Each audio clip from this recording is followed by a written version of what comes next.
প্রায় দিন তো সেই ঝড় হলে দেখি দিন ফের ধান কি অবস্থা, শুইতে গেছে না খারাপ হয়ে আছে। আল্লাহ রে, আমি কিস্তি তুলে ধান লাগাচ্ছি রে, ব্যাগ ধান শুইতে গেছে, কি কর্ম রে।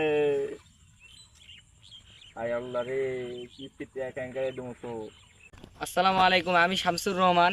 আজকে সময় সংবাদ থেকে জয়পুরহাট জেলাতে একটি কৃষকের ইন্টারভিউ নিতে আসলাম। দেখি কৃষকটা কি করছে। কৃষকটা তো মাথায় হাত দিয়ে বসে আছে, দেখি তার ইন্টারভিউ নিয়ে দেখি। কৃষক তো মাথায় হাত দিয়ে বসে আছে, কৃষকের অবস্থাটা কি দেখি। কৃষক ভাই ওঠেন। আমি শামসুর রহমান, সময় সংবাদ থেকে আজকে জয়পুরহাট জেলাতে একটা কৃষকের ইন্টারভিউ নিতে আসলাম।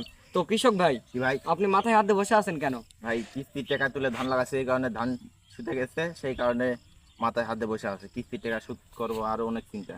তো আপনার মতো জয়পুরহাট জেলা প্রত্যেক কৃষকের কি এই একই অবস্থা?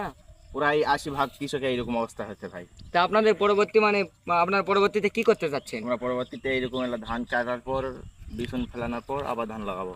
ও, তো বাংলাদেশের জনগণরা আপনারা দেখতেই পাচ্ছেন এই জয়পুরহাট জেলার কৃষকদের কি করুণ অবস্থা। তাই আমরা বাংলাদেশের প্রত্যেক কৃষকরা আমরা সতর্ক থাকবো, আমাদের ধান যেন এরকম শুয়ে না যায়। তাই আমরা সতর্ক থাকবো।